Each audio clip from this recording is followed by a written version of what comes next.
Matt Munoz, how the hell are you? The podcast's 30 years in the making. I know, man. I'm doing great, man. It's great to see you, Jess. I was Missed all my trying. homies. I was trying to remember if did you do the Hollywood Christmas parade with the Bakersfield College marching band? Oh Because yeah, that would have been the first time that I interacted with you. Because I did it my senior year, so you were already at Bakersfield College, so I'm sure you did it. But so I was a senior at Arvin High, and I marched in it with a handful of Arvin High guys, yeah. and so that would have been the first time that I like interacted with you. But then it wasn't until spring of '89 that I started at Bakersfield College and started. So you weren't in the you were definitely in the jazz and all the other stuff, but hmm I don't remember you in the marching band at that point. That was like Yeah, I was actually I was in the marching band when I graduated. After I graduated McFarland High School, I was in the marching band, and it was just kind of like a reconnection with like all the old Golden Empire Sons youth band alumni. So we all mm, kind of graduated. I graduated from McFarland.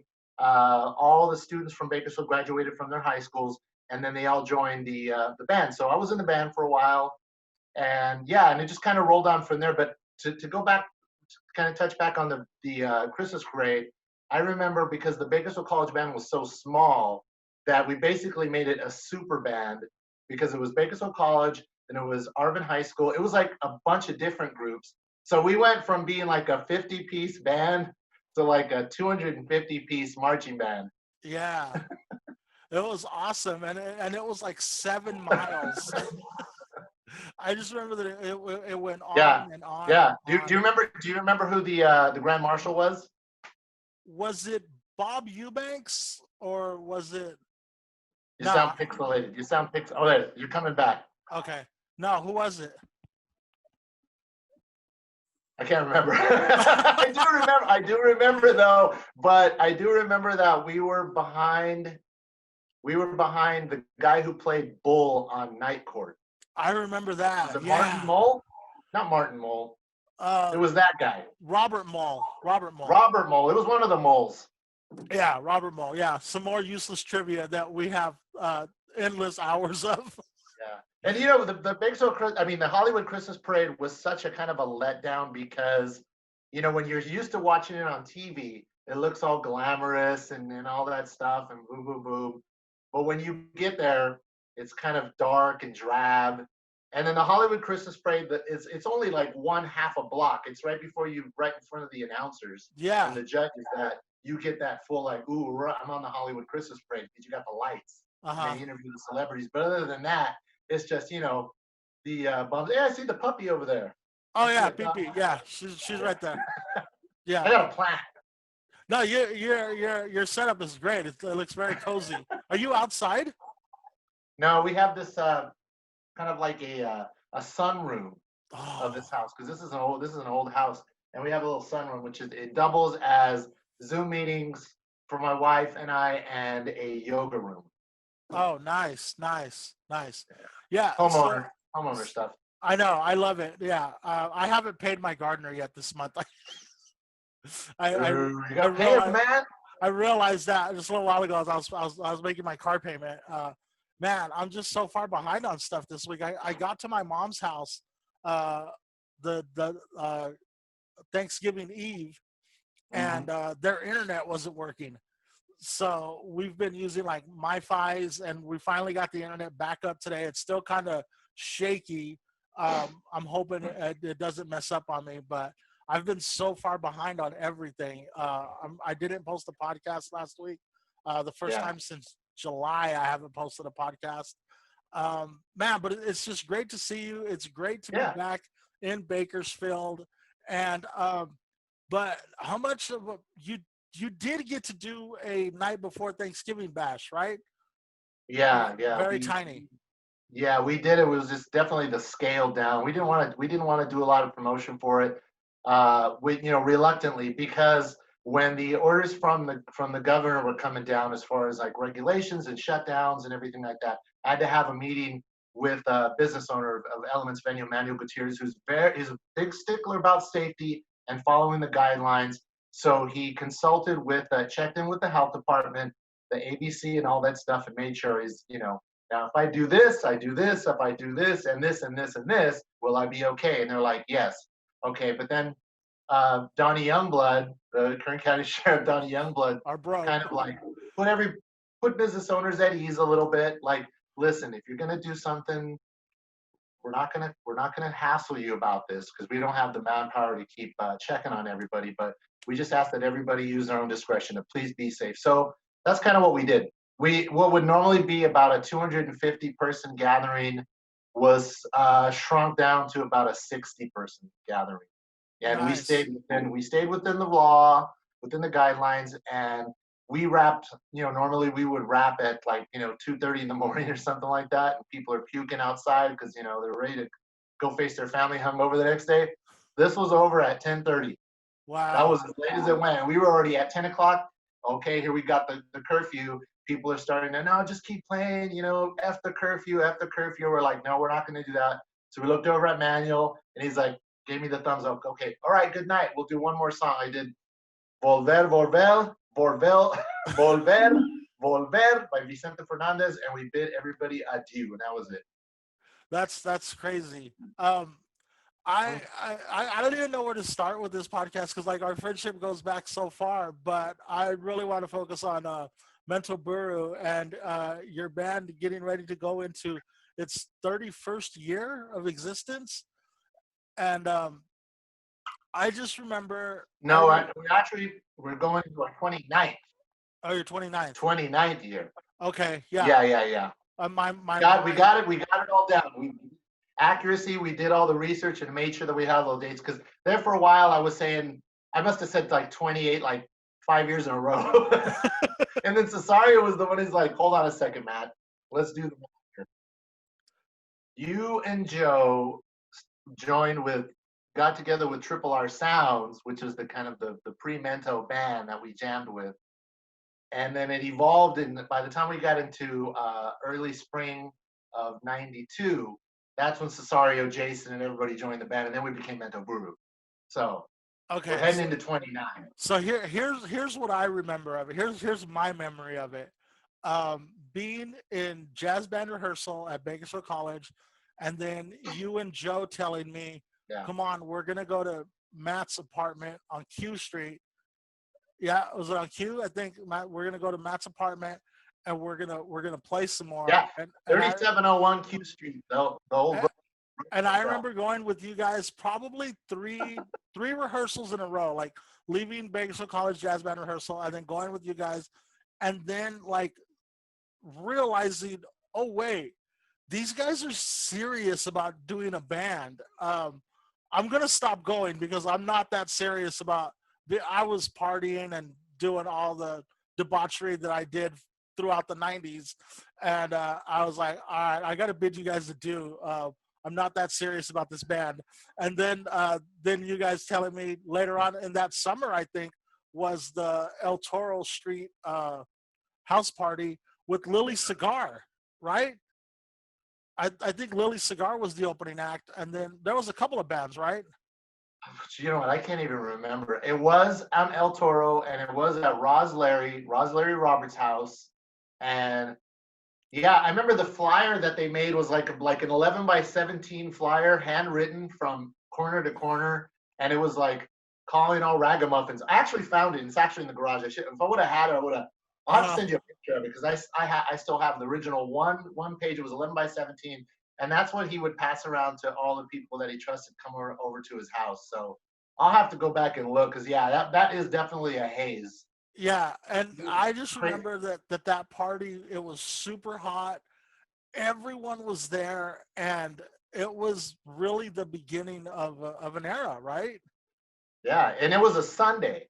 It was a Sunday party in Backyard Boogie in Bakersfield, back in '92. And yeah, that kicked off everything. The response was so overwhelming. We're like, we got to keep on doing this now. We're young. We're just, we're in college. We're playing in the marching band, and we're just kind of doing our thing. Yeah. And what do we got to lose? Let's just keep this band going and see what happens. Did you think at the time that Mento Buru would last that long, or did you think to yourself, I want to do a ska band, then maybe I want to do an R&B band, then maybe I want to just kind of go I just want to go with the flow. Did you think it would have the pega that it had for 29 years? Well, I think after the first couple of years, and after kind of like people would kind of come and go in the band, and unfortunately Bob Dunn, who was one of the original vocalists for the band, and I was just playing sax. It was just me and Joe in the horn section. We were the Mento Buru horn section. Um, it was just, when Bob was stopped, because Bob had moved away Bob had moved to Sacramento with his wife because he had come down with cancer. Hmm. So he was real sick, but he was saying, "Hey, well, I'll try to make it over for shows here and there." And we actually did a show in Sacramento. Um, I think we did a show at the Cattle Club. Okay, I've I heard of don't it. even know if that place is still there, but it was a stopover for a lot of alternative bands during the '90s. No Yeah, doubt. no, I see that. I'm in one of those groups that posts classic live shows, and I will see that name pop up all the time of like all Yeah. these old school bands playing there. Yeah, yeah. Yeah, we did a couple shows over there. So when Bob just couldn't, Bob got too sick to perform anymore. We just moved on with the group. We kind of had a band meeting because we were still going to see all the Bakersfield bands play, and we were the only ones that weren't. After we had like a really strong 2 months, 3 months, doing the Reggae Fest and all that stuff in '92. So we were like, okay, we're on to something. Let's keep it going. Let's start building up this repertoire. We started out as a roots reggae band. We started incorporating the ska, and Joe's transcription talent started really coming out. So it was he and I were just constantly brainstorming on what we want to do. So when Bob couldn't perform anymore, they were like, well, why don't you just start singing? And that's kind of what happened. And then it just, the rest is history. We just gotta keep rolling. And once you're in that band leader position, it really is all on you, like, to make the final decision. Okay, guys, are we gonna keep this going? What are we gonna do? And so I had a lot of things that I had to kind of long talk with myself. Well, I'm gonna dedicate myself to this. Where I know once we get past 2 years and you start getting into 3, 4 years, then it's gonna possibly become like a good business venture for us as well. So it Hmm. wasn't just playing backyard parties and doing all that stuff. We started having I set on Los Angeles. So within 2 years, we had our first show in Los Angeles, and then things really started to take off. We saw more potential in the middle of that third wave ska revival, and here we were from Bakersfield. Wasn't that a great era of ska? Like no, like the era of like No Doubt's first album, and like all of these other bands. And oh my god, dude, okay, look, I've been to, and you have been to hundreds and hundreds of concerts, and we've seen amazing bands and had Yeah. amazing experiences. But I will put in my top five concerts, Mental Buru, Let's Go Bowling at Bam Bam's one hot night. Do you remember that? I'm Yeah. sure you do. It was fucking, everyone was there. Like Oh, er- er- absolutely, absolutely. everyone was there. Jake Chavez was there. I was there. Aaron Yeah. Flores was there. Craig Stevens was there. Everyone was there, and it was such a. What do you remember about that night? Oh man, I remember a lot of things. I remember the excitement because when we booked the show with John Bentley, who owned Bam Bam's, by then it had become Mars, Club Mars. Okay. Um, so Let's Go Bowling at the time was one of the bigger underground ska bands that had kind of like started to get kind of some national notoriety, and they were from Fresno. So I was big fans of theirs. I remember going to the shows in Reseda, Country Club Reseda, and the first time I saw them, I mean, they just blew me away because I love Fishbone. I love the other kind of independent bands that were around in the area. But when Let's Go Bowling came on, I was like, man, they're a combination of everything I love, especially with the kind of a two-tone specials madness vibe, undercurrent through the band. And they were playing all original music. So fast forward, Metro Birds gets formed. That was kind of like one of our big moments to bring a big name ska band to town.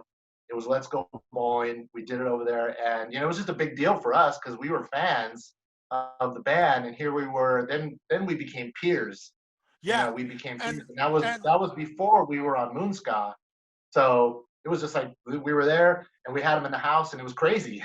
It and was nuts, man. from a fan's perspective, like they didn't blow you guys off the stage. Like you guys matched their energy that night. It wasn't like because like you go to some shows and you're like, oh, I forgot who opened up, or then the headliner came out, but it was like Mento brought it here, and then Let's Go Bowling was just like, it wasn't like that they were miles and miles ahead of you guys. I think like for you guys it was also like a proving ground, and it was like, okay, we can go toe to toe with these big name acts. Like we're just as Yeah. talented.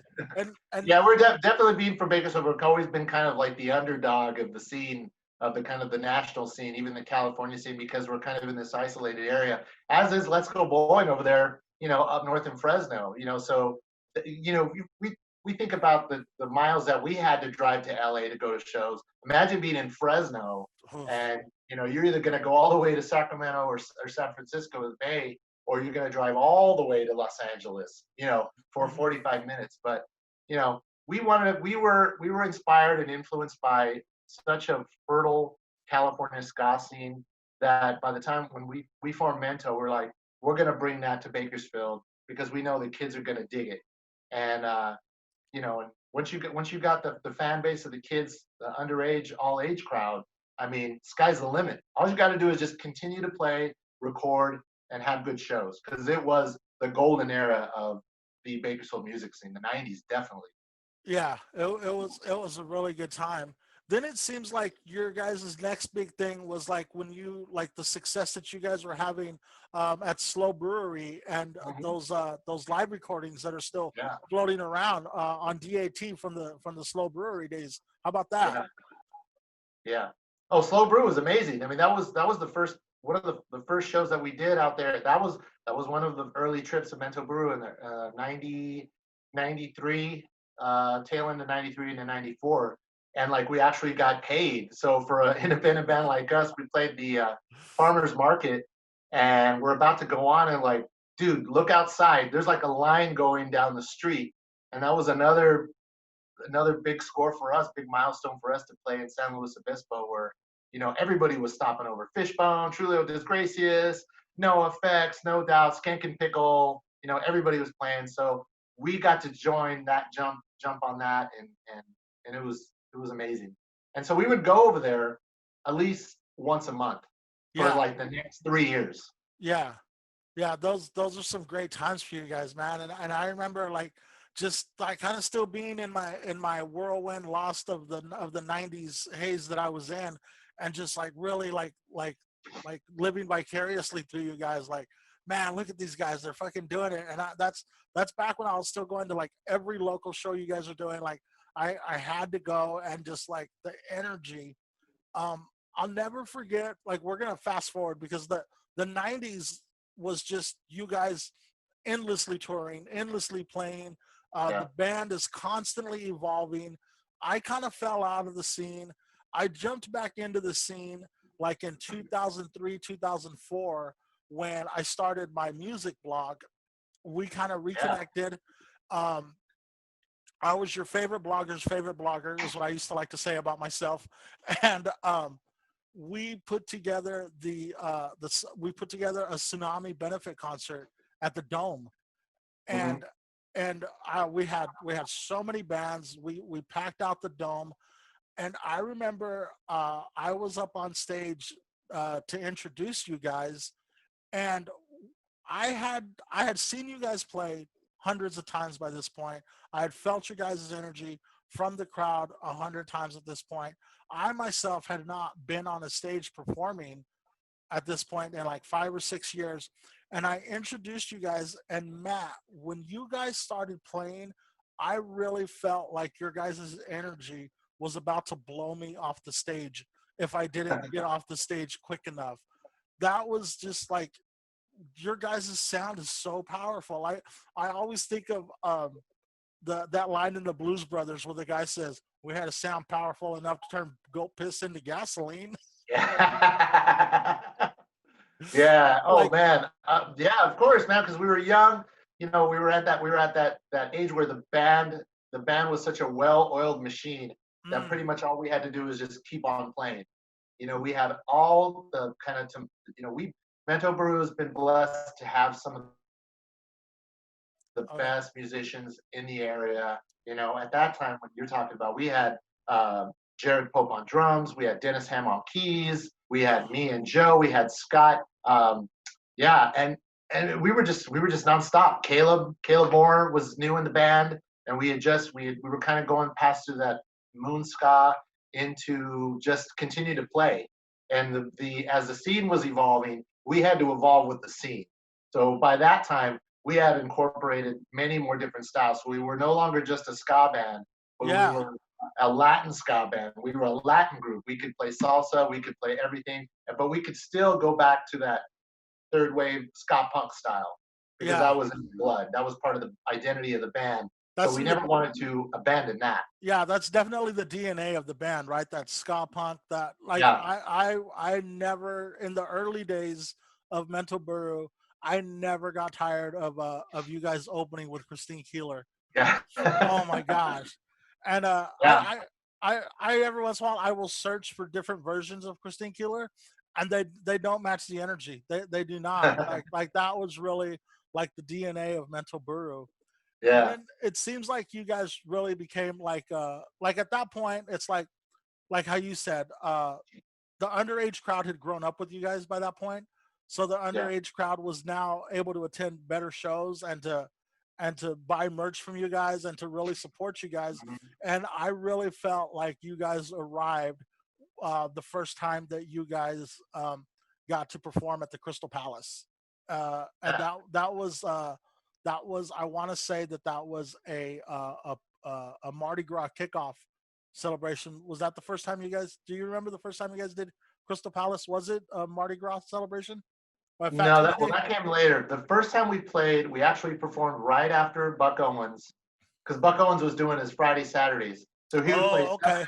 yeah, he would do 7 to 9, and then as soon as he was done, he would just like, okay, good night, and then he would walk off stage, get in his car, and take off. So then that opened up like 9 p.m. to whenever for the Crystal Palace, and this is when the Crystal Palace was flourishing. Buck Owens was performing all the time, and you could hear the simulcast on KUZZ on the AM/FM radio station. Well, Wow. Rick Pease, who started the Village Fest, he used to do this thing called Peace Swing and Ride.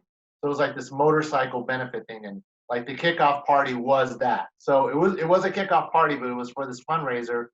And when we got asked by him, "Hey, you guys want to do the kickoff party?" and I was like, "Well, yeah, sure, we'll do it." And we would say yes to anything. They're like, "Well, you guys are gonna play at the Crystal Palace?" We're like, "No freaking way!" Like, they're gonna allow us in there, like a bunch of Chicanos playing ska and stuff. They're like, "Yeah, man, why not?" I was like, "Okay, we'll go with it." But you're gonna go after Buck Owens, and we were like, "Oh shit!" It was on. So there we were. We did the whole thing. We felt like rock stars, because we had finally done it. We were the only non-country band to be allowed to play there at the time. So it was a big milestone for us and for like, yeah, I guess all of the Bakersfield music scene because after you saw Mento Buru, if they let Mento Buru play at the Crystal Palace with Buck Owens, then in the future we'll probably see some other Bakersfield bands getting that opportunity, which eventually would happen. And yeah, Yeah. we did Fat Tuesday, Cinco de Mayo, uh, tons of parties, all that stuff. So we've had really good times and a good relationship with Buck Owens production since then. Yeah, now it's like kind of like a standard. It's like what else are you going to do on Cinco de Mayo? What else are you going to do on Fat Tuesday? But go see Mental Buru at the Crystal Palace, and that really is a marriage of like the what Bakersfield was in the beginning and like what Bakersfield is now. And I think it's a great thing. I think it's a wonderful thing, man. That's awesome. Yeah, we're blessed. We're blessed to be embraced by that, and to be able to kind of cross over because Bakersfield has this reputation for being just such a just nothing but country town. But I mean, you look at the history of the music and the art and the culture that has come out of Bakersfield from all parts. From I'm an East Bakersfield resident. And that's why we're kind of like waving the flag of East Bakersfield because Corn's from East Bakersfield. All those guys went to school in this area, and it's just like they should be mentioned in the same breath as far as you know bringing positive attention to Bakersfield. Whether you like the music or not has nothing to do with it. It's the Hmm. fact that these young musicians from Bakersfield, from the school system, all met here, and they had to take that chance out of town. But they're all. I mean, Jonathan Davis owns Buck Owens Studio now. I mean, he works out of there. Corn, I think, owns it now, or they might lease it or something. But they do all their pre-production over in Oildale at the Buck Owens studio/theater. Isn't that great? That's so Yeah, amazing. Yeah. The whole, yeah, the Bakersfield sound, I moved to Sacramento 7 years ago, and I absolutely love Sacramento. I love it. It's very similar to, like, there's parts of Sacramento where I swear I'm in Bakersfield, or I swear I'm in Lamont or Arvin. They have got a great farm to fork food community. They've got a great comedy scene, which I'm like really involved in nowadays. But yeah. I tell them over and over again, you cannot touch Bakersfield's biscuits and gravy, and you cannot touch you cannot touch Bakersfield's music scene. Our music scene here in Bakersfield is amazing, but they do have some great, amazing musicians in Bakersfield. Well, hey, well, you know I mean, who's from Sacramento? who's that? Cake. Tell, yeah, Cake. I Come on, man. well, Like, and Cake has a lot of love for Bakersfield because they sold out 2 nights at the Crystal Palace. They just decided they're going to play here, they recorded it, right? and they did it. Didn't they record that for a live album or like a live DVD? They may have, but Yeah. even before that, do you remember Chaos Coffee House? Yes. Yes. So Chaos Coffee House, which is now Riley's Tavern, they played there. Um, Cake played there back in the day. Years another before they were signed. another band they love in Sacramento is the Deftones. Oh yeah, They yeah, yeah. worship the Deftones. The Deftones is like their corn, you know? Oh yeah, absolutely. Yeah. Central Valley, man. Central Valley. People forget that when you mention the Central Valley, it's not this. We're in the southern San Joaquin Valley, and we're kind of at the tail end of what was considered the Central Valley. But the Central Valley goes way up north. Yeah. It goes all the way almost to the tip of the state. So you know, Deftones is a Central Valley band, just like Korn. And I know they've had a good relationship, and Deftones used to come over here to Bakersfield too. So yeah, I mean, if you're a Central Valley area band, and just ignore Southern California, Bakersfield, between Bakersfield and the Bay, we're kind of like these like kind of road dog brethren. You know what I mean? Yeah. Up Yeah. and down, up and down. Yeah. Because you're used to having to travel to in order to earn that respect, and man, so many so many times just driving to LA and driving to not just perform, but even to just go to a decent concert, right? Like, how many nights did we have to like drive home at like 3 in the morning from a great show in LA, right? Um, Well, I don't know if we could talk about the what was it, we went to Santa Barbara when we went to go. It was the 311 Cypress Hill Temples of Boom tour with 311 and Farside. Remember that? that was one of the most epic shows ever. That's when, like, I already liked the Far Side. I loved Cypress Hill, and I Yeah. was on the fence with 311. I remember you trying to sell me on 311 a lot, and I was just like, I don't know. But that's the snob I am, and I heard 311 just blew me away that night. Well, all What of we his went in band. your what we went in, did you have a van? I went in Did you have a van? no, I had a white blazer. We went Yeah, in yeah, I remember we all went in there.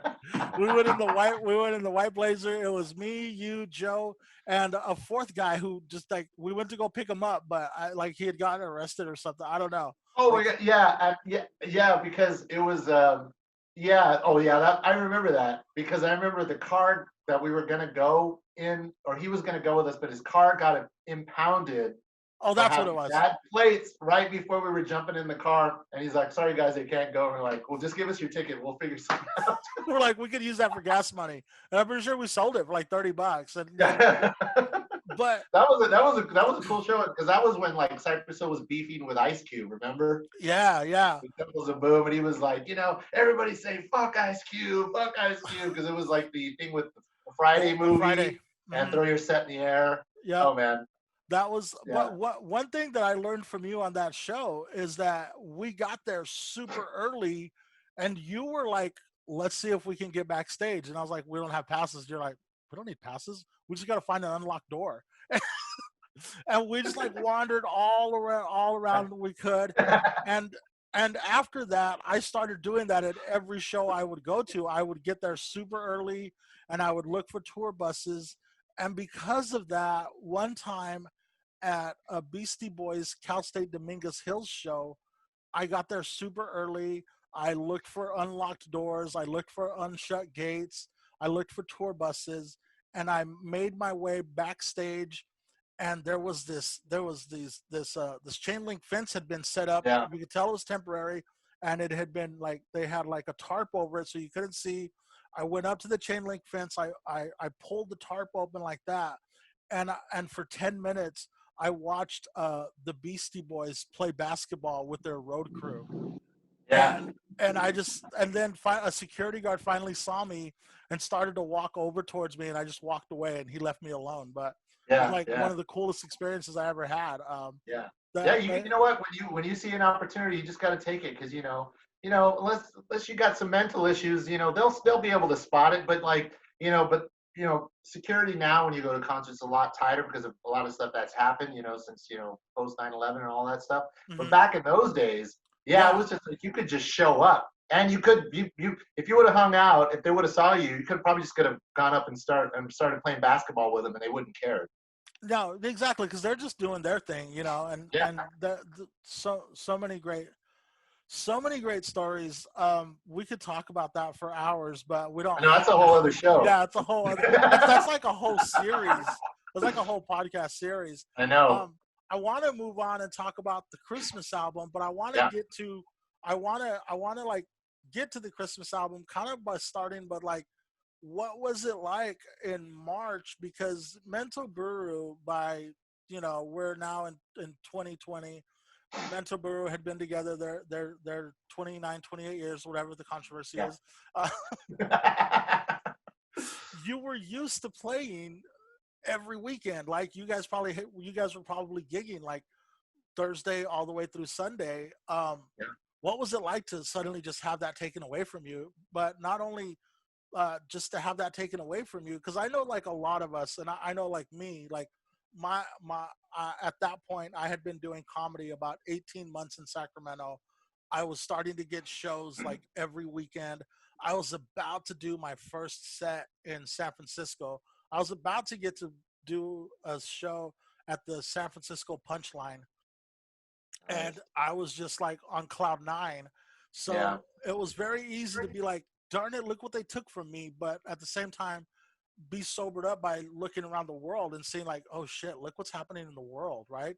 So what was that like for you at that point to have that taken away, and then the sobriety of like, oh shit, this is bad. This is bad. Yeah. Oh man. Well, it was devastating, and that's just putting it lightly.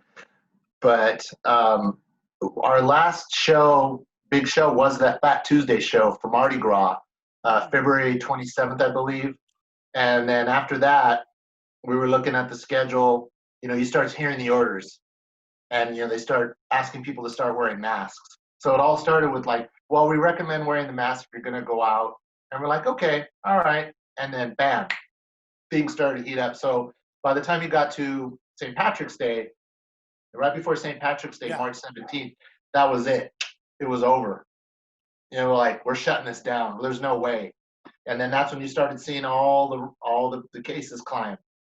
And then yeah, then the infighting started to happen and doing all that. Meanwhile, we're starting to like, well, what are we supposed to do about work? What are we doing? Everybody's looking at their own personal lives.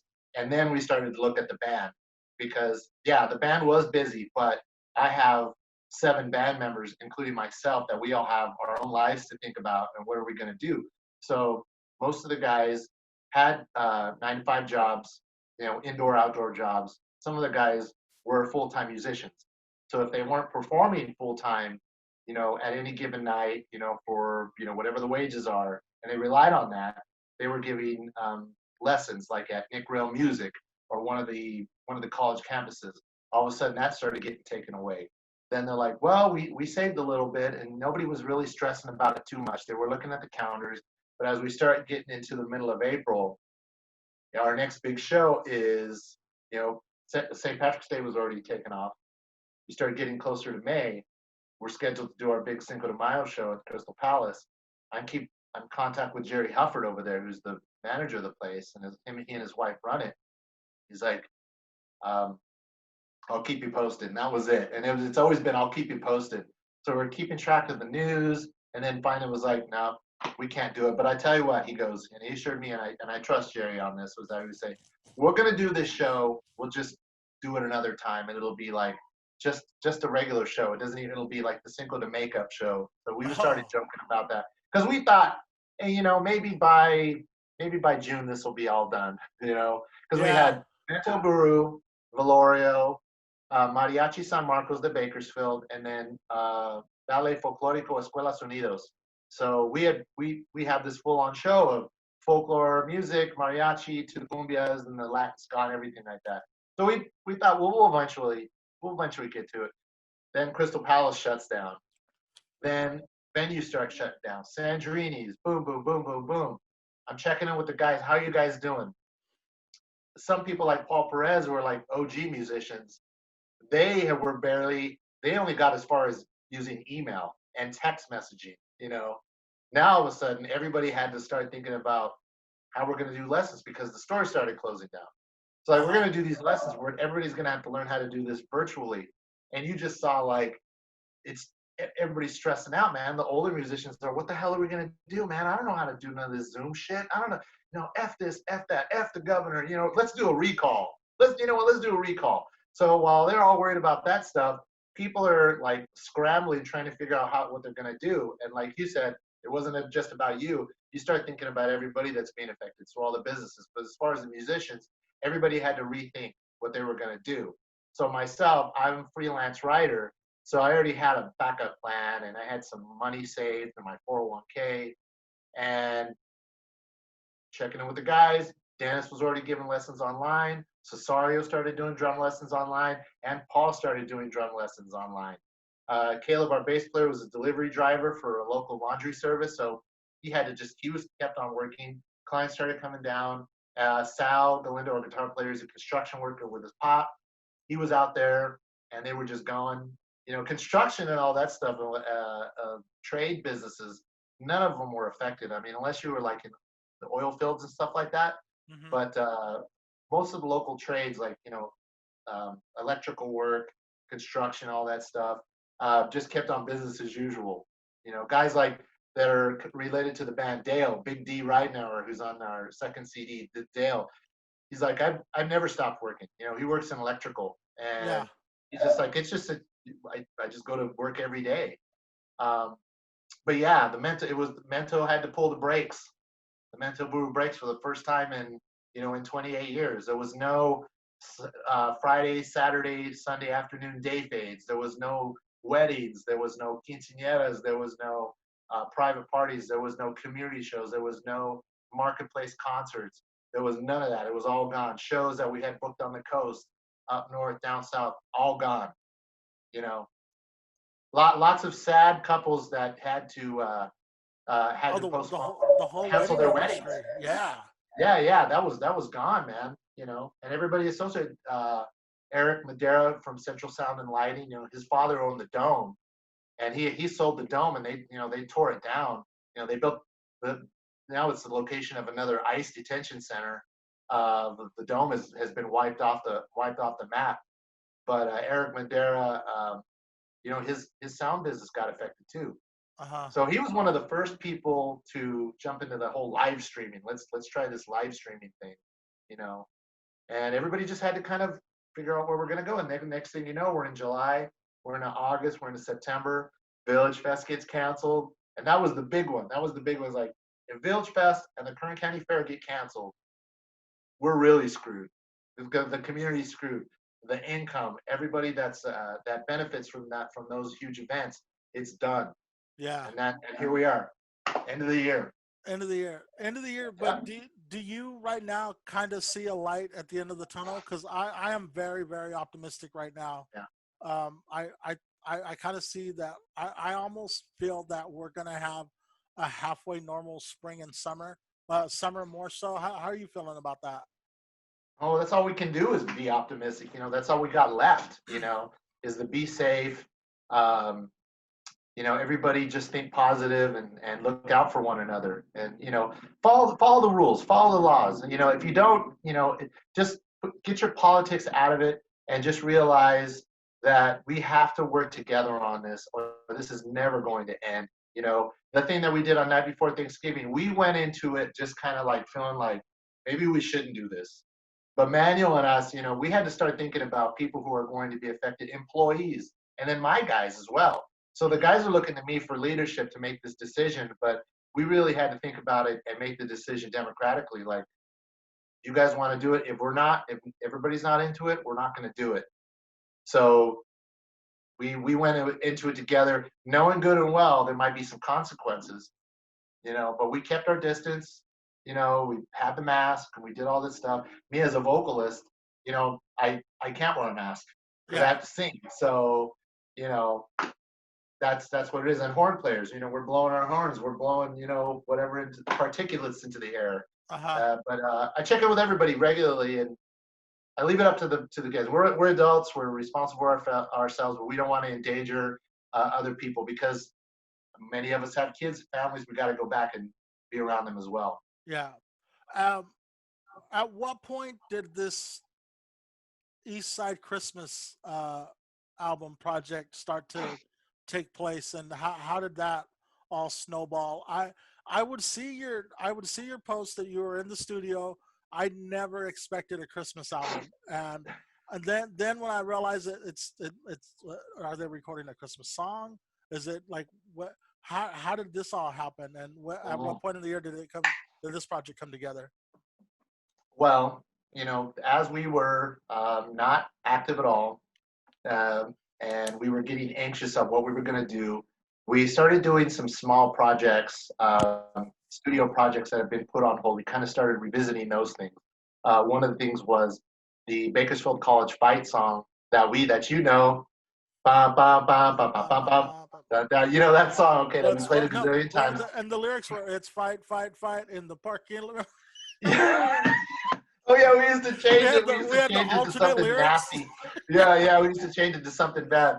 So one of the things that we had done, like a year and a half before, with the commercial music department, which was a new department that they started through the music department at Bakersfield College, was they have a sound engineering program. So I talked to the guy who had started the program. I said, "Hey, we want to do the fight song. What do you think about doing a project with the students?" And he's like, "Oh yeah, yeah, man, let's do it." So I talked to the guys, and the guys, when we have these meetings and I come up to them with some plans, I always have to look at the reactions on their face, like, "Oh shit, Matt wants to do some other weird thing." But I was like, "Listen, man, you guys got to trust me on this. Let's take the fight song and let's change that arrangement. We'll get all the music, which we were able to get from Josh Houghton, who was the director. He found it in the archive. He found the arrangement for an entire marching band. So you had every single part. So I printed it out. It was about that thick of every single part for an entire marching orchestra. And I gave it to Paul. I said, "Paul, we're going to do this fight song in a traditional ska, swing ska, and a ska punk style." He's like, "Okay, man." Paul's this real laid back guy. He's a jazz guy. I Yeah. said, "I need you to go through here, all these arrangements, and find out which, for a three-part horn section, uh, three pieces, what three parts will we use so it's right." So he says, "Okay, we're going to do this part, we're going to do this part, because you're not just going to have three leads. You want it to sound as good and as technically correct as you could, so it sounds good." So we went and did it. We did it with the student engineers. It came out awesome. Fast forward to this year, we were never able to release it because it was still owned by the school. They own the publishing, and so they just tucked it away. We mixed it ourselves, and we weren't very happy with the mix. But we're like, well, if it ever sees the light of day, we'll get there. So when we revisited, I reached out to the foundation. I said, "Hey, do you think we can get permission to remix the song? We'll do it on our own dime, and we'll see what happens." They're like, "Okay, sure." So we got it remixed by this guy by the name of John Graber, who is he was an old Moonscott guy from New York City, and we were actually recommended to him by Sammy K, who you had on your show. Yeah. Yeah. So Nicest Sammy guy. K, yeah, yeah, super nice guy. So he goes back with all the old '90s ska punk stuff too. So he goes, "You guys want to do something? You want to do anything mixed? John Graber in Los Angeles is your guy." So, because he works with Goldfinger and MXPX and the Slackers and all those. So we sent the stuff over to him. He gave those old renegade fight song tracks that we had done and mixed ourselves new life. It just opened them up. It sounded like ska, like Mento Buru meets No Effects. It sounded so cool. So we're like, okay, I sparked some kind of like newfound energy in the band. Bakersfield College says, well, we'll discuss if you guys can release it down the line. So we got it mixed, we got it mastered from a guy in Nashville on the recommendation of John Graber. Recordings are awesome. We tucked them away. Okay, next was the Sabor a Mi, Message to You, Rudy, Latin recordings that we had done.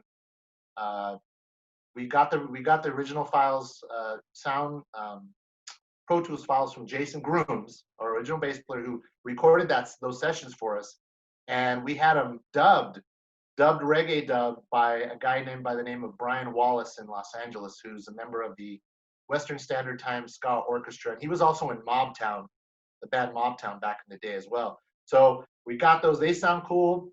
Band's all boosted. All right, let's do some more studio stuff. All right, what are we gonna do?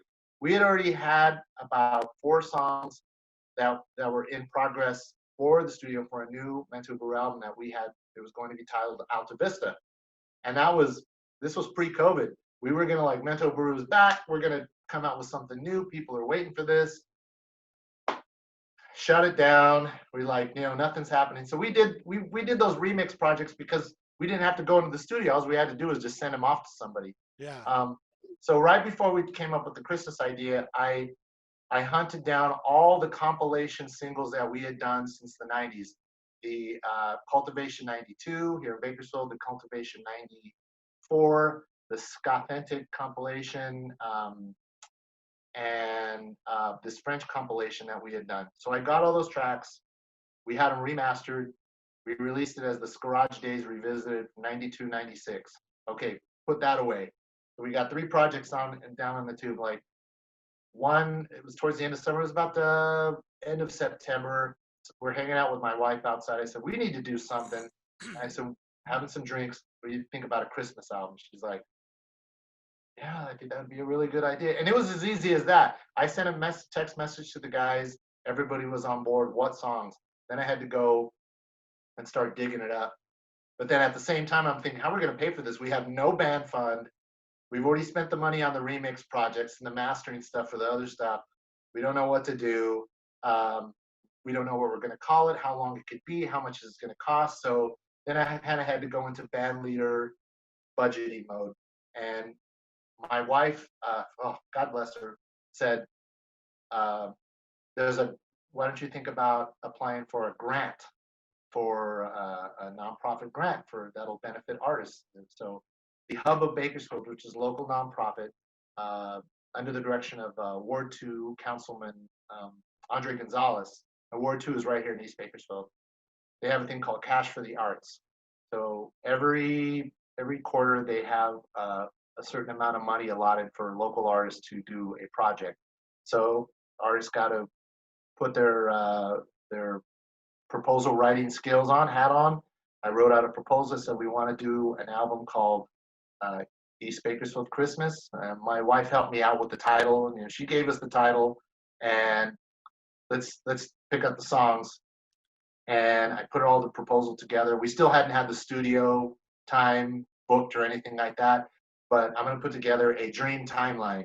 End of December, we're going to enter on October 27th for a release date. Studio, mixing, mastering, sent off to distribution, release date the night before Thanksgiving. Thanksgiving Eve was our project date. So got all the songs together. We did 4 rehearsals of pre-production in between, doing scratch rehearsal recordings to give to Paul Perez, who was assigned to do the horn arrangements. And this time we were going to bring in an extra horn player. We wanted to have a trumpet as well, because Christmas music has to have that really high end, so it was all, when we did the research for all the songs, Donde Está Santa Claus, which is a song, originally done from 1958 by Augie Rios, who was a Puerto Rican actor entertainer. He was a child star that kind of had a really brief career, and he did that novelty tune, Donde Está Santa Claus, which a lot of people know were introduced because of the beginning of Santa Claus and His Old Lady by Cheech and Chong. So got that song. It was originally written like a cha-cha-cha. 58. We're gonna do it ska. Okay, it worked. Check off. Next song, we're gonna do Jingle Bell Rock. We're gonna ska it up. It worked. Everybody's yeah, that's gonna work. Number 3, we're gonna do Green Sleeves. The Green Sleeves theme, which is basically the music to What Child Is This? It's an English folk song from the 1500s. We're gonna do a reggae. It worked. Okay, and that one was a little bit more difficult because you had to think about the voicings for all the songs and make sure that the keys are going to be right. And when even as we're getting into it, he's all, damn it, man, like you don't understand how complicated Christmas music can be. You think it's just easy to write. You think this stuff is easy to solo to. They're not. It wasn't meant to be written as jam tunes.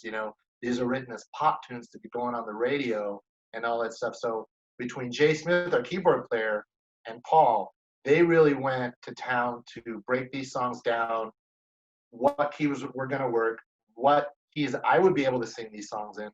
Because then you get to Feliz Navidad, which is just a repetitive song. And how are we going to make Feliz Navidad catchy? So one reviewer calls it the perennial earworm because you hear Feliz Navidad once, it sticks with you for the rest of your life, and it pretty much has for all of us. And by the time we got to Christmas song, Chestnuts Roasting on an Open Fire, we knew that we had the right batch of 5 songs. We did with the additional 6th song, which is the all Spanish lyrics of Donde Está Santa Claus, which I had to track down.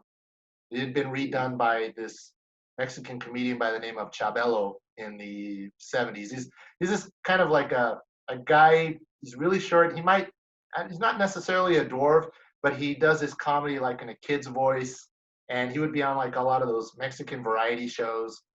And so yeah, we just had to push it together. The guys had to band together, and we had to do all the pre-production, and we did it out of my garage here at our house. And we argued, and dealing with personal lives and all that stuff. We're like, listen, you guys, if we're gonna do this, we have to be 100% together. So everything was smooth sailing until one day, which I was looking at the calendar and I was like, we really got to get serious about this, guys. You may think it's just going to be a fun thing to do, but I guarantee it's going to be worth it if we do it. And so we had to put forth that PR machine, getting everybody excited about it. Make sure that the hub of Bakersfield, before we have to ask them, hey, when are you guys going to cut the check for us? Because we got the studio time all worked out. Parisi McGriff at 777 Studios gave us this week. He's all, you have this week to work with. You tell me what can happen. So Justin, our trombone player, his wife is a lawyer. They live in Santa Paula now, but at the time he was moving from Oxnard to Santa Paula, so they were doing moving. We didn't see him through the whole pre-production process. Paul was writing up the charts, and I was taking pictures of him and just sending them to him. So by the time he came to the studio sessions, he was ready to go. But the thing with Justin Kirk, and I know you said it was weird not hearing Joe on the things. Like Justin and Joe got to know each other very briefly before Joe passed away. And if we couldn't have Joe, it was either we were going to have Justin or no trombone player at all. Justin got what we were all about, and we've been blessed to cross paths with Justin. God, the way I say, God put him right there for us to keep the band going strong, and he just stepped into that trombone role for Mento Buru, and we've been tight ever since. But yeah, having Justin in the studio was amazing because Justin, for years, had toured with Al McKay from the guitar player from Earth, Wind, and Fire, the guy who wrote September, and I mean not September, but a lot of those hits for Earth, Wind, and Fire. He was the original guitar player. Al McKay, All Stars. They would tour playing Earth, Wind, and Fire hits, and Justin was in that band. Yeah, those are some sick horn lines. This album is so good. Green Sleeve. Yeah, it really was like something huge, and we really pushed it together. So, I mean, it was just like this. And when we sent off the mixes off to John Graber, and then we had them mastered by Dave Forey from here in Bakersfield. He's originally a Delano guy who had worked with like In Too Deep and a lot of those hip hop artists. Uh-huh. He mastered it for us, and he knew that we were on a shoestring budget, and we just needed some help because we were giving it away for free. If we're doing it through a nonprofit, we wanted to, like, any money that was going to be spent, everybody was, we're not going to make any money off this. Hmm. Let's do something that we can cheer up the community with because everybody's locked down and this is the end of the year. People are looking for something to kind of hold on to and bring a smile. And we missed all our fans. So, you know, music has a very healing power to it, It does. and whether you might be don't like Christmas music, do or you don't, um, we thought that this was the best way to kind of like give something back to the community at the same time and offer them something to smile about with their families because we're all family guys now. We're all dads, we're ska dads. Yeah. So it's like, um, it's who we are, man. Green Sleeves is absolutely my favorite track on the album. Nice. All the solos are great. The horn arrangements are so intricate, complicated, but at the same time just so melodic. You sometimes you hear some arrangements that are so complicated that they like trip up the listener. You know, Yeah. that they're like they're arrangements that only like a jazz person would appreciate, right? But these arrangements just flow, man, like an Eminem rhyme that are just like, whoa, did they just do that? But Green Yeah. Sleeves is my absolute favorite, and yeah, it I hope I can talk about Joe without fucking choking up, but I don't know if you've ever you gave me permission a long time ago to use Mento Buru's music on my Yeah. podcast and on the live productions of telenovela shows, and I have now gotten into the tradition of like I end every show, every comic talk podcast. It fades in to Joe's solo on Move It Girl, Yeah. and so that's always the last thing I hear every Sunday night when I'm done recording, and I re-listen to it to make sure that I didn't do something stupid, you know. Yeah. But Oh man, yeah, 'cause there's so many great memories attached to those songs and that whole thing. Like you were there, and we've lost so many friends since those. I mean, we lost Steve Mettler, Steve who you went Medler, to school with, yeah, and Steve played with the band.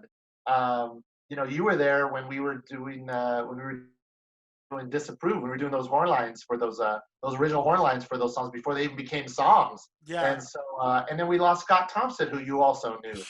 So we've yeah. lost so The many friends, and those guys like Steve Medler, Scott Thompson, Joe Vasquez, guys that I absolutely admired as a musician and who always made me feel that I deserved to be sitting next to them as musicians, because like I always had this little like I was always like, I'm good, but I'm not that good. And I'll never forget that Scott always encouraged me, Joe always encouraged me, and I always wanted Steve Metler's approval too, because he was my first, sax god that I saw at Arvin yeah, High. And I'll never forget one time when Steve Metler caught me somewhere and we were talking, and he told me, he's like, "Dude, you were okay in high school, but in college you got good." And I was like, "That's all. That's all the validation I need, man." Steve Metler told me yeah, that I was okay and yeah, now I'm good. So, but yeah, we lost Steve, we lost Scott, we lost my brother Joe, and that they all hurt. They all hurt.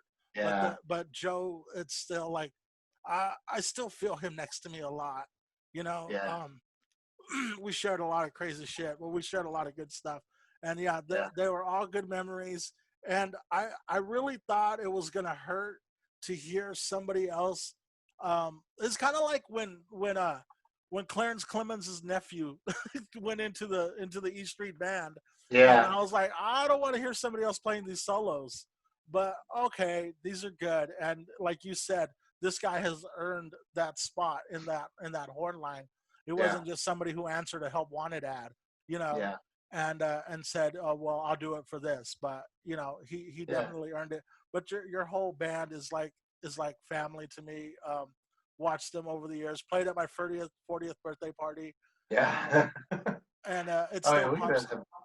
we've It had still we've had such a great time, man, and you've been there. And we Yeah, appreciate you, man. You're a brother. and I think it's gonna keep going. I think it's only gonna get stronger. And as a fan, and like just where I'm at now. I want some Mento Buru on vinyl, man. Like, yeah, you think that Well, would? yeah. Oh, yeah. No, we trust me. Well, the plan was for the Alta Vista album, which, by the way, getting back to a little bit of Joe, was that the songs, some of the songs on the record were ideas that either Joe had started on his own and was emailing to me in MIDI form, or these were songs that we had gone back to the way we had co-written "Move a Girl" and all those songs, because it was like I would sing the songs to Joe, and Joe would write out. Joe knew the theory. Joe was a genius at music theory. He could transcribe any song he heard, or as you wrote it, he would make everything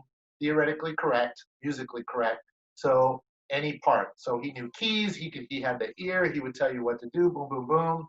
And so the song Matame, which was the first song that we completed, that was a collaboration between Joe and I, and it was the first song I had written with all Spanish lyrics, and we were looking forward to releasing that. And the Alta Vista record was going to be like our next full length, also to be released on vinyl. We had everything all lined up to do that, and Uh, then it was gone. But it's still going to happen. And then also we are going to do another half of the Christmas album. This mhm. is just as an EP, but we're planning on doing a full, 11, 12 songs for East Bakersfield Christmas and for a complete, and then Yeah. press that on vinyl. When I talked with Sammy K of Sammy and Beth of Revolution Vintage on the podcast, I had a post-it note with my Bakersfield wish list of what I would love to see on vinyl, and on it was like I would love to see Gramercy Riffs. I can't remember the name of the album, but Gramercy Riff had a great album that they produced and put out in like 2002. And I said that you need to put out a live Mento Buru album, because I really feel that like live is where you guys. I mean, even though you guys shine in the studio, but like anybody who's a Mento Buru fan, it's that live Mento Buru experience that is really hard Yeah. to capture and to do justice on a studio record. But yeah, It's like Fishbone and Scatolites and any of those bands, those really high energy bands. You go watch them live, and then you just want it to sound like that on the record, and it's two different experiences. yeah, it doesn't jump off. I mean, there's some great live albums like the Untouchables, Decade of Dance Live, Oh yeah, yeah, like an that. essential record. Yeah, that jumps off. That jumps off the platter. But Matt, I can't thank you enough for just the. I mean, I won't thank you for the friendship, because that's what we are now, right? Like you said it, like we're brothers. We've been through Yeah, this, but like for allowing me to use Mental Brewers music on the podcast, yeah. and Anytime, bro. so many people in Sacramento like know you guys now, like they know the begin that those opening riffs of La Murga, and I always send links to everybody when they ask about it, and constantly we constantly promote each other, and I think that's what makes the Bakersfield sound so great, is that it really is a brotherhood. And Yeah, good luck with everything. I'm hoping that this work from home thing keeps up, because I was able to come home for a whole month for Christmas, and that's I never would have been able to do that if I wasn't working from home. So hopefully, if I keep working from home, I'll be home like during. I want to come home again for Easter and spend a couple of months. yeah. And hopefully, you guys will be gigging a little bit more regularly by then. I So hope. I hope. Everybody do what you got to do. Just everybody, please be safe. Especially right now in the holidays, there's going to be a lot of Christmas gatherings and all that stuff. But that's why we made the album. That's why we made East Bakersfield Christmas free for everybody. Or if you want to stream it, it's available for free download or listen at the hub of Bakersfield.org. Or you can now stream it on Spotify, Apple Music. It's on TikTok, Amazon Music. It'll be on all the other streaming platforms, Pandora and all that stuff, real soon.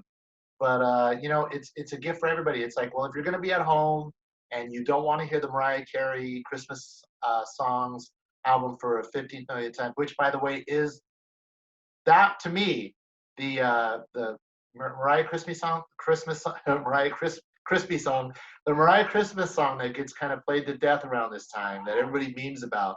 That to me is by far the best new Christmas original Christmas song that has been written since I don't know, since Mel Torme wrote Chestnuts Roasting on an Open Fire. I mean, it What's is truly, if you can write a Christmas song, an original Christmas song now, that becomes part of the kind of like the immortal playlist of Christmas classics, you're a hmm genius. Yeah, You can definitely. write pop music, but Christmas music is very polarizing. You either can't wait for it or you can't stand it. Yeah, it's one of the above. Yeah, it's either or. Yeah, It's either or, definitely. What about yeah. one more? Is No Doubt's "Oi for the World"? Is that a cover or is that an original? Oh, that's a cover of the Vandals. Yeah, "Oi to the World." With Oh, the No Doubt version is superior. I liked it better. I love the Vandals. I love the Vandals, but that was on one of those very special Christmas, I think, 2 or 3. You uh-huh. know, but no, it's that's a fantastic version. That Yeah, no doubt, the No Doubt of old. That we all grew up loving and inspired it. All that third wave scene, even though they technically weren't a ska band, they were, they fell in line with everything else that was going on at the time. They were yeah, inspired by the same bands we were, definitely. Fishbone and Untouchables and all that stuff. And the first time I saw No Doubt was their first big show out of Orange County, and they opened up for the Untouchables at the John Anson Ford Theater for the Agent 00 Soul tour. Fuck. So I was going. I mean, that's when we were in the marching band, and I was bringing all those cassettes back, and say, "You guys got to hear this, man. You guys That got to was hear this." my introduction to ska was a cassette you gave me that had like the Untouchables, Fishbone, Oingo Boingo. It had all that stuff on it. It had Let's Go Bowling, Yeah, yeah. and Those I played it. compilations that you could get, and you Yeah, just, I played that thing till it fell apart. But that was yeah. my introduction to ska, and I love it. And but yeah, we got to wrap this up, or we'll just keep going. Hey, It man, just hey, I'm at home. I'm just chilling here. If you ever want to have me on for talk about something else, well, who should have on is you should have on Cesario, because I Cesario is, let once I had you on, I was like, well, first of all, it's still too early to have Cesario on. yeah, you are correct. See, that's how you know we're brothers here, Yeah, it's because still we too know. early. It's still too early to have Cesario on, but I definitely want to talk to Cesario. I thought about this morning. I thought about sending Cesario a link and having him join us about 30 Yeah. minutes in, just to surprise Oh, you. dude, we'd be on for 5 hours. We'd be on here for 5 hours, man, because we start laughing and bringing up story, which was attached to another story, and then it just goes on and on and on. But okay, I'll tell one Cesario story. Okay. Um, I was a senior at Arvin High. My buddy JJ, who I might go see later on today, still lives out here in the country. He comes up to me and he's like, "Hey, there's this fucking sophomore who can play Tom Sawyer on the drums." And I was like, "No way!" And he's like, "Yeah." And I was like, "Let's hear it." And he's like, "All right, well, we got to sneak into the auditorium." It was lunch hour during the auditorium. Lunch hour, we sneak into the auditorium. It's somebody else's drum set, not Cesario's, and JJ has to hold the hi hat. JJ has to hold the cymbal so that Cesario could do the. Yeah. And then he's like, "All right, do it." And Cesario's like, and I'm just sitting there in awe. He's playing Tom Sawyer. He's a sophomore playing Tom Sawyer. JJ's holding the cymbal so that Cesario, and then Mr. Johnson walks in. He's like, "Cesario, how many times have I told you?" Oh And yeah, then yeah, we get run out of the auditorium. That's when I met Cesario. Was yeah. watching Okay, I him can't play. but think back to the time when we first met him, and he joined the band. He was just out of high school, and he was still dressing like paisley shirts and stuff like that. He was like, and that was like at the time of the paper house. Like, I didn't even know him because I'd met him through Joe. Joe was pretty much kind of like the seed that like kind of sprouted the whole scene up to us. He grew up. It was through Joe and you, and then it was just like, I remember that's how we started slowly meeting everybody, because the formation of Paper House, Jason Grooms was there, Cesario, and like Cesario always says, yeah, we just kind of we when we formed Mento Buru, we just kind of cannibalized and formed Mento Buru with the Yeah, because he was in Guys from other Paper House. bands, He was the in bands Paper really House weren't doing first, anything. right? He was in Paper House first, and then Yeah, yeah. he was the drummer for Paper House, and then they had a big falling out, and then yeah, there's some funny stories. We always talk about all that stuff because when Cesario joined Mento, he was the one who brought Jason over, and so Oh, Jason Bruce came over, and then Paper House was pretty much became because then we had Mike Brown, Mike Brown on keyboards, who was I also in remember that Paper Mike House. Brown played with you guys a couple of times. Yeah, Yeah, and he played trumpet. yeah. My Paper House, Once Upon a Shady Lane. Yeah, once upon remember It the was, infamous it was a bu- it was cassette. Mike Brown walks in. He's like, "I'm selling these cassettes. How much is it? $5. How many songs? 5. Hey, that's $1 a song." That shit's only gonna be funny to us because we were there at that time. We were in the band room at Bakersfield College, Yeah, and yeah. that happened. But oh man, yeah, those are some hilarious times. And yeah, I never knew what happened to Mike Brown, but I don't either. Mike Joe ended up dating Mike's ex-wife. Who knew? Yeah. Yeah. So she was around. She was around there, right? I mean, she was with Joe right before he passed away. Oh And wow. yeah, I mean, it's like hey man, we got we've been blessed with such an amazing life so far, Uh and huh. with the band, but all our friendships and everything have continued to stick around all these years. So yeah, I mean, I think everybody just needs to take a break right now and just be thankful for what you got, and definitely, you know, I'm thankful for you, brother. Yeah. No, thankful for you too, man. And I'll catch you on the rebound, and I'm sure I'll see you soon, Matt. Thanks for everything. I'll post links for you, so don't try to rattle off all the links, but I'll post all the links for you. I'll wait for you. Yeah, and I'll talk to you soon, man. Okay, brother. All right, Peace, everybody. take care. You too.